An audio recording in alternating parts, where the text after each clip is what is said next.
जय श्री राम समस्त भाई बंधु को। आज मैं ऐसे रहस्य का, ऐसी विडंबना का पर्दाफाश करने जा रहा हूँ जिसे सुनकर आपको आश्चर्य होगा। जरूर आश्चर्य होगा, थोड़ा मन में प्रश्न भी उठेंगे, परंतु जो आज मैं आप सभी को बताने जा रहा हूँ, सत्य यही है। जो लाभ जीव जीते जी पा सकता है, क्या वह शरीर छूट जाने के अथवा मृत्यु के पश्चात पा सकता है? कदापि नहीं। जी हाँ, आज मैं बात करने जा रहा हूँ गरुड़ पुराण की, जो कि कुछ विडंबनाओं के कारण, कुछ साध जी, कुछ महात्मा जी, ढोंगी जन के कारण इसको बताया गया। जीव के मृत्यु के पश्चात इसका पाठ कराया जाए, जीव का कल्याण होगा। जो ग्रंथ जीव को जीते जी मुक्त कराने के लिए बना था, उसकी जानकारी न होने के कारण इन ढोगी महात्मा चंडाल के भेष में जो साधु संत जी हैं, उनके द्वारा ये भ्रम फैलाया गया कि गरुड़ पुराण को मृत्यु के पश्चात ही पढ़ना चाहिए। ऐसा क्यों कहा गया?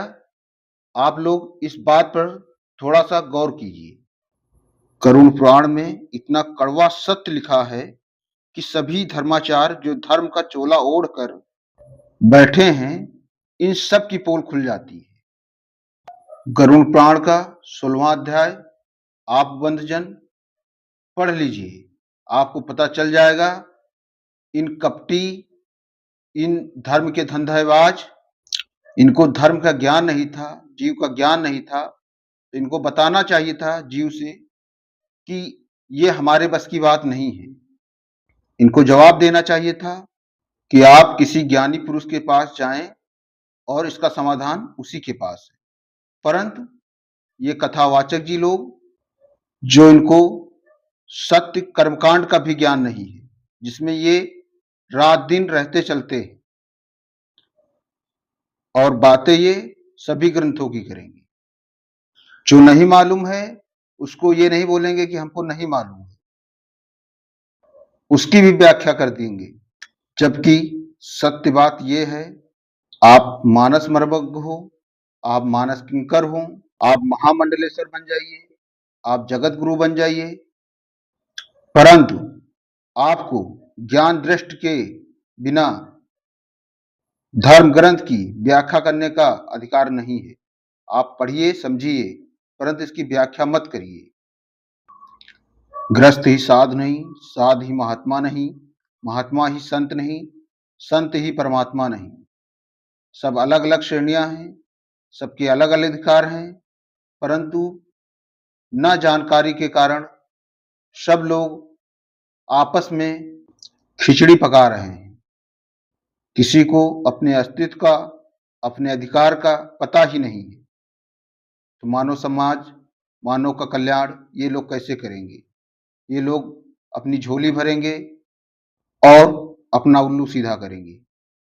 सभी बंधु, मैं आप सबके समकक्ष गरुड़ पुराण के 16 अध्याय के कुछ श्लोकों के अर्थ की व्याख्या आपको सुनाने जा रहा हूं।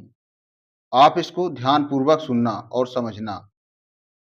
श्लोक नंबर 13 में लिखा है, मनुष्य योन के बिना किसी भी योन में जीव को तत्वज्ञान नहीं प्राप्त हो सकता है।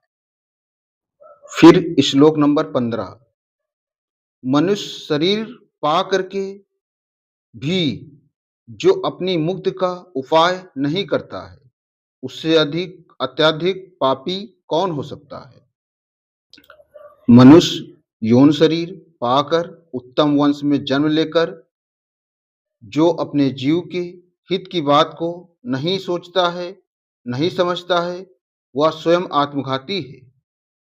गांव, खेत, संपत्ति, मकान, परिवार तो फिर भी मिल जाएंगे और शुभ अशुभ कर्म भी होते ही रहेंगे, परंतु देव दुर्लभ या मानुष्य तन दोबारा फिर नहीं मिलेगा। जो मनुष्य इस मनुष्य शरीर से जन्म, नर्क, मरण की औसत रूप तत्व ज्ञान को नहीं प्राप्त कर लेता, तो वह फिर पशु आदि की नर्क योनि में जाकर इस बीमारी की दवा करेगा। घर में आग लग जाने पर मूर्ख लोग कुआं खोदने की तैयारी करते हैं। फिर बंधुजन श्लोक 57, 58, 59 और 60 में लिखा है, सत्संग और ज्ञान यही दो मनुष्य के निर्मल पवित्र नेत्र आंखें हैं। जिस मनुष्य के पास यह दोनों आंखें नहीं हैं, वह क्यों ना कुमार्ग में जाएगा। वह जीते जी मुर्दा के समान है, आंख होते हुए भी अंधा है। जो मनुष्य जात और आश्रमों में लिप्त है परंतु भक्ति ज्ञान धर्म और मोक्ष को नहीं जानता है, वे सभी दंभी पाखंडी आडंबरी नष्ट हो जाते हैं। कोई क्रिया कर्म में लगा है तो कोई व्रत उपवास का छलावा कर रहा है, ऐसे सभी लोगों का नष्ट हो जाना तय है। जो मनुष्य झूठ मूठ में नाम मात्र के कर्म कांड में लगा है, हवन पूजन आदि में लगे रहते हैं, मंत्र आदि उच्चारण से स्वर्ग मिलता है, ऐसी भावना में रहते हैं, वे सभी माया से मोहित रहते हैं। अज्ञानी मूर्ख शरीर को दुख देने से मुक्त मानते हैं। क्या सांप की बिल पीटने से सांप मर सकता है?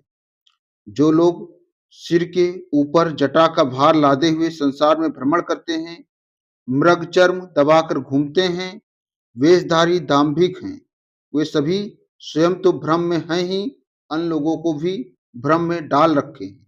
बंधुजन, मैं अब आपको 84 से 88 तक का अर्थ बताने जा रहा हूं। अतः शास्त्रों से केवल एक परमवाणी सार तत्व जान लेना चाहिए। हंस जल दूध की तरह जो बुद्धिमान ज्ञानी पुरुष है, वे शास्त्रों से तत्वज्ञान को निकालकर बाकी शास्त्रों को उसी तरह त्याग देते हैं जैसे चावल की इच्छा वाला भूसी का त्याग कर देता है। तत्वज्ञानी को अन्य किसी शास्त्र से फिर कोई प्रयोजन नहीं रहता। शास्त्र पढ़ने से पाठ करने से मुक्ति कदाप नहीं मिलती, मुक्ति तो केवल ज्ञान से ही मिलती है। फिर बंधुजन, मैं आगे के श्लोकों का अर्थ बताने जा रहा हूं, बहुत ही मार्मिक है। सारी विद्या सारी जानकारी शास्त्रों को निरर्थक अथवा व्यर्थ है। एक ज्ञानदाता पुरुषोत्तम पुरुष की वाणी ही मुक्तिदायक है। 100 मन बबूल की लकड़ी व्यर्थ है, एक मन चंदन की ही लकड़ी पर्याप्त है। कर्मकांड की सारी क्रियाओं से और शास्त्रों के करोड़ों शास्त्र पढ़ने से मुक्ति नहीं प्राप्त हो सकती है। जो तत्वज्ञान से प्राप्त होता है वह वास्तव में ज्ञान है और कुछ अज्ञान के ही अंतर्गत आता है। तत्वज्ञान के अलावा जो कुछ भी आता है वो अज्ञान के अंतर्गत ही आता है। यह मैं नहीं या मेरा नहीं ही मोक्ष के मार्ग को दिखाता है। यही मोक्ष का साधन है और मैं हूं मेरा है यह जीव के बंधन युक्त नरक का साधन है। सब कुछ कर्म तो वही है जिसमें किसी भी प्रकार का बंधन ना हो।